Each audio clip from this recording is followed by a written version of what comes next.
Hello, hi guys! Magandang hapon sa inyo lahat.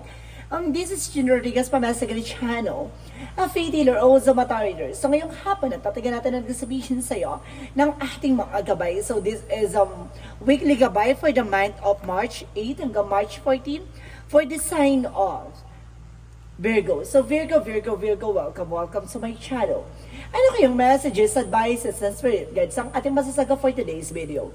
Kanino naman kayang energy or kaganapan sa buhay ng mga Virgo signs ang ating mahagilap? So guys, this reading is a general reading lamang. Hindi lahat makaka-resonate. Kunin lamang po makaka-relate sa inyo. And comment down below kung kaninong energy ang ating nasagap. And of course, don't forget to like and subscribe my channel and hit the notification bell for more videos update. Or kasi maraming salamat po sa mga walang sawang pag-suporta sa aking channel. Lalong-lalo na yung hindi nag-skip ng ads na way pagpalay kayo. Nandiyan sa may kapal, siksik liglig na gumapong na biyayang manambalik sa inyo. So guys, umpisahan na natin ang laban, no? Para sa ating signs na Virgo. So let's see guys, no?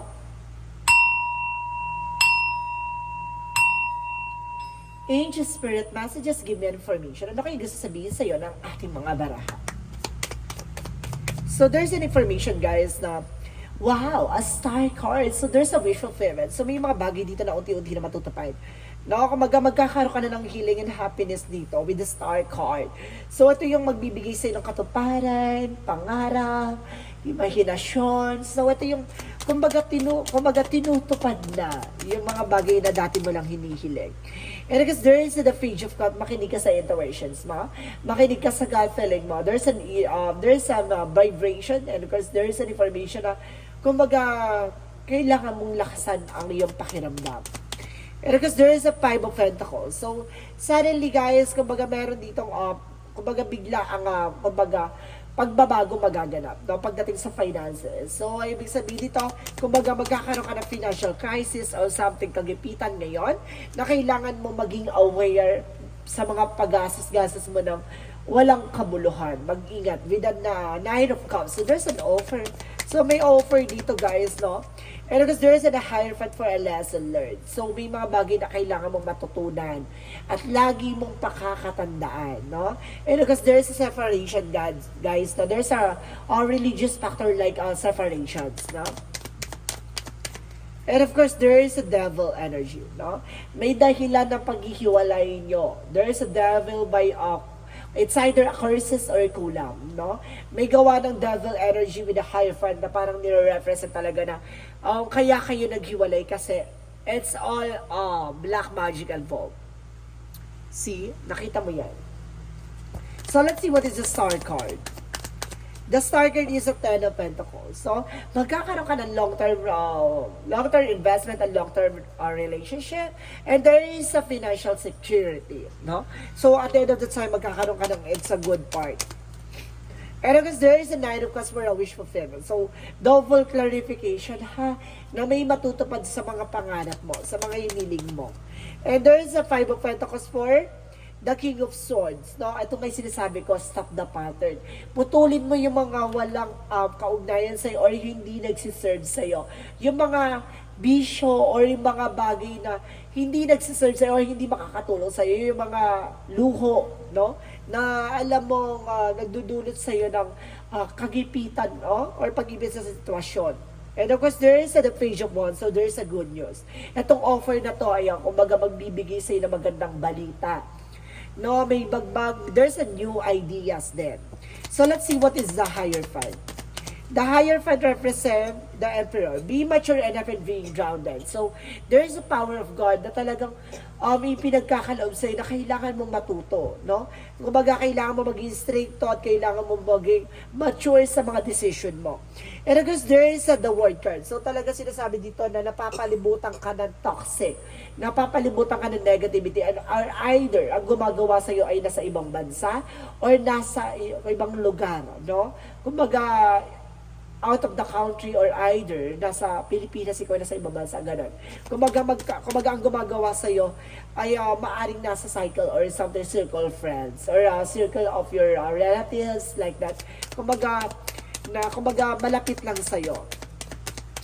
So let's see what is the star card. And of course, the Ten of Pentacles represent the Sun card. Wow!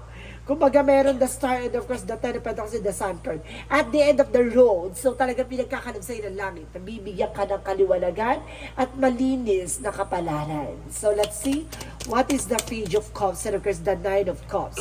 So there is the Five of Wands. So ito yan, there is a lot of competitors or something competition, no? Meron ditong something na parang kakompetensya mo tong tao na to yung gumagawa sa'yo. It's either a family or something, an ex, or either a friend, no? Natakot malamangan. So let's see, what is the Five of Pentacles and of course the King of Swords, the Page of Swords. So see, kailangan mong maging matalino. There's a witty decision. So may mga bagay na kailangan mo na maging matalino this time, no? Na kailangan mo nang putulin yung alam mong mga walang kabuluhang bagay na alam mo, at the end of the time, kumbaga kung inipon mo yon, no? Kumbaga ngayon magkano na yon, may invest ka na. Kumbaga choose your battle and choose your investment. So there is the Five of there's a Ten of Wands na sinasabi na there is a burden, no? Kumbaga tinatapos na yung paghihirap mo or either kumbaga nandun ka pa sa part na parang hirap na hirap ka. And because there is the Hangman in reverse, there is the High Priestess in reverse. So there is an information na malalantad na yung mga bagay na hindi mo pa nalalaman o yung mga bagay na matutuklasan mo na. So let's see what is the Devil card and of course the Word card.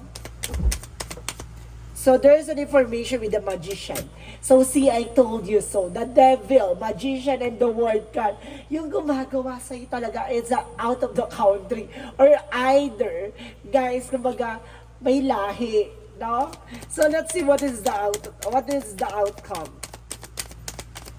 So there is an Eight of Pentacles. So there is a focus and being dedicated sa ginagawa mo. No, mahalin mo yung ginagawa mo, and there is an Ace of Swords, magbibigay sa'yo ng mental clarity. And of course, there is an information with a breakthrough. No? Mapagtatagumpayan mo yan at the end of the time. So let's see additional messages. And because there is a Three of Swords, so there is a there is a recovery, no? Makaka-recover ka na sa mga bagay-bagay o sitwasyon na kinagagalawan mo. Additional messages for career. So there's an information with the Three of Cups. So there's a partnership and there's a celebration coming in for you. Na pagdating sa business or sa pagdating sa career mo, ay magdadala sa'yo na celebration.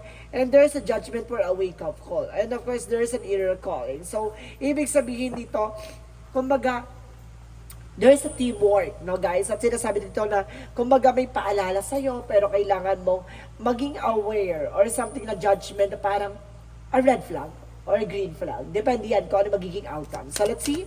Additional messages for love life is the Chariot card.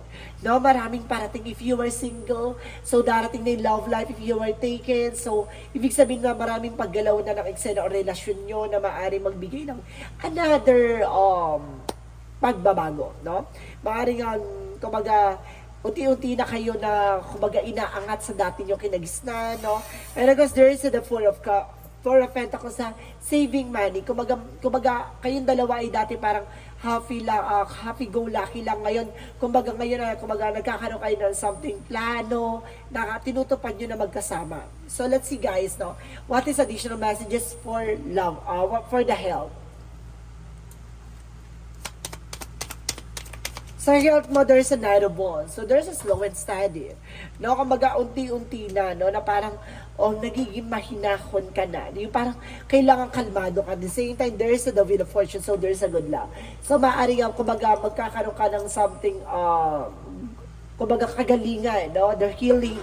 And there's a destiny for good luck. No, maaaring, kumbaga, unti-unti na nakaka-recover, no. Kumbaga may himala. So, talagang gumaling ka sa karamdaman mo. So, let's see guys, no, what is the magical fairy messages?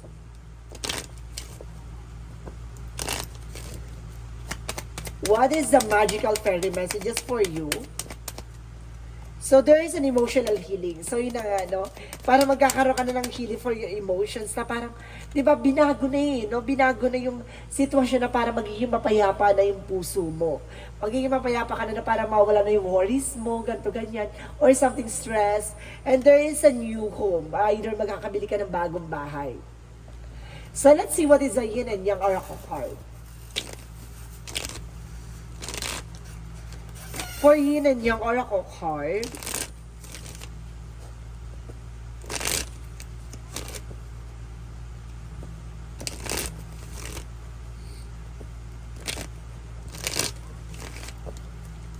for yin and yang oracle card, represent doubt. No? Alisin mo yung doubt mo.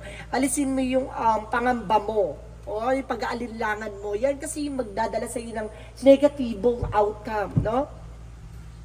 Kailangan confidence ka.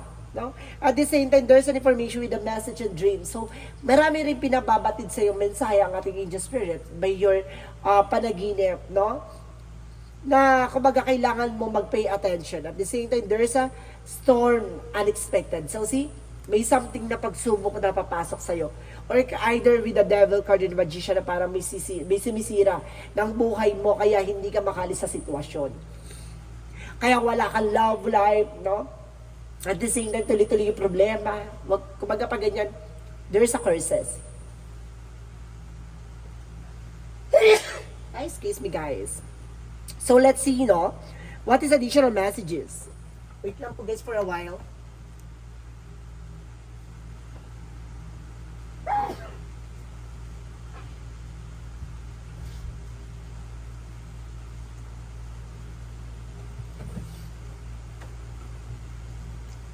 So let's see.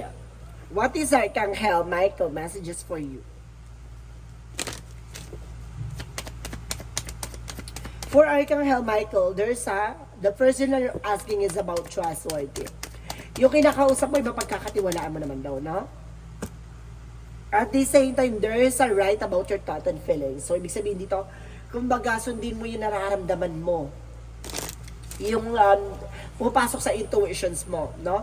Kasi minsan yung kaba natin, yung hinala natin ay tama. So, let's see what is a chakra. So, there's a bitter seed, no? Kumbaga pagkatapos ng fight may kumbaga tagumpay diyan, no? At the same time, there's a growth. Magkakaroon ka ng growth and expansion. Mukhang palalawakin ng kaalaman mo, palalawakin ng finances mo, papalawakin ng iyong relasyon, no? Kumbaga, magiging mayabong na ang iyong pagsasama. So, let's see what is the Monsology. What is the Monsology and Angel Spirit Guides? So, there's an information. Okay, so there's an information with the end of the cycle approaches. So, tinatapos na yung mga bagay na nagbigay sa'yo ng kalungkutan or kalugmukan. At the same time, there is a balance in spiritual and practicality. So, ay sinasabi ko na kailangan mong gamutin yung spiritual para makabangon ka na. And there is a new start is coming. So, di ba papasok dito yung panibagong simula, no? Basta solusyon na natapusin mo muna yung problema na nararanasan mo ngayon.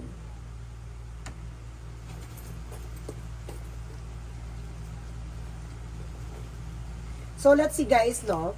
What is additional messages for Angel Spirit Guides?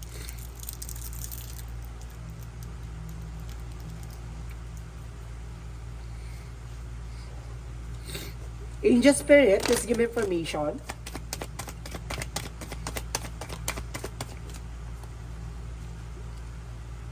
There's an animal. So guys, no? Some of you guys, animal lover. No? Kumbaga nakakabigbigay ng something, healing energy ang yung mga hayop. And there's a protected, no? Protektado ka naman daw, no? Some of you nagpagamot na, kaya protected na. So let's see additional messages for Angel Spirit Guides. And there is the Seas of the Mintaka for seeing potential. So talagang, kumbaga makikita mo yung magiging possibilities sa situation mo, yung pagbabago magaganap. Yung mga bagay na para sa'yo talaga. And there's an information with the jump in. Say yes to change, di ba? Siyempre, dapat handa ka sa pagbabago, di ba? Dapat handa ka dapat sa sarili mo na parang gusto mo ng something changes, no? Kumbaga dapat handa ka sa mga adventure na magaganap sa buhay mo. So, let's see what is Archangel Raphael. For Archangel Raphael, messages is the second opinion. Some of you guys nagpatingin na sa albularyo pero hindi pa rin nag-o-okay yung situation. You need the second options, no? So, let's see additional messages. Or some of you baka nagpatingin sa hospital, tapos guys, wala nakita, so you need a second opinion. Tapos kapag wala pa rin talaga, try to heal for albularyo. And there is a courage, no? Kumbaga, sinasabi dito na kailangan mo i-boost yung confidence mo, no? Kailangan mong humarap sa mga takot at pangamba mo. And there's a success, no? At the end of the time, magiging successful ka. So, let's see what is the energy. The energy is the hostility. So, ibig sabihin, protectionan mo calling grounds mo. Protection mo yung sarili mo. And there is a door to the romance, no? Kung talaga bukas yung pintuan sa'yo para sa pagdating sa buhay pag-ibig. No? May mga bagay lang talaga na, diba, na kailangan mong solusyonan. There's a women holding a heart. So, some of you, meron ditong, there's an ex, no? Meron ako nasa sense na there's an ex. Or either may nagkakagusto sa person mo na, kumbaga, may gumagawa lang hindi maganda. Na parang ganun yung nasense ko bigla dito, women holding a heart. So, let's see what is additional messages from Angel Spirit. So, there is a teacher and guidance, no? Kumbaga, may nagtuturo sa'yo or may gumagabay sa'yo. And there is a confidence. So, see, kailangan mo ng kumpiyansa. No, alisin mo yung takot at pangamba mo. And there is a communication with the full moon. So, there is an, excuse me. There is an information na parang, bigyan mo ng kahalagahan yung mga bagay-bagay na nasa paligid mo. Maging masaya ka sa magiging outcome. And because there's a right passage, no? Parang bibigyan ng, kumbaga, makakapasa ka na sa hamon ng buhay. Parang ganun, binigyan ka ng something, test. And of course, parang ginawa mong testimony, no? Natupad na. At talagang, kumbaga, nakita mo na kung ano yung, kumbaga, yung mga bagay-bagay or hakbangin na kailangan mo talagang, di ba? Matutunan na nagdala sa'yo ng tagumpay. So, let's see what is the angel's answer. So, there's an information with that meditation and bring the answer. So, see? Kailangan mo mag-meditate. At the same time, there's an information na if you believe. So, depende. Nagkakaroon dito ng parang pag-aalinlangan or something na pagdadalawang isip. Or pag, kumbaga yung parang mahina yung paniniwala. No? So, let's see what is the romance angels. Kaya wag magtaka kahit na nagpapagamot ka, bakit walang nangyayari? Kasi nasa paniniwala mo yan. Kahit sabi mo nagpagamot ka, may protection ka, kung yung paniniwala mo ay hindi solid. Hindi mag-work, no? Yung about sa spirituality. And there's a very soon. So, talagang, di ba, sa nalalapit pagdating sa relasyon nyo ay magiging malinis na.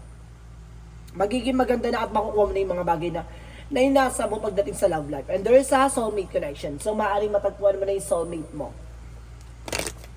So, let's see guys, what is the Jesus loving quotes. For Jesus love, excuse me. For Jesus loving quote said, take their not for the morrow, show the morrow, take thought for the things itself. So, see? Kumbaga, yung kinabukasan ng sasampal sa'yo sa katotohanan.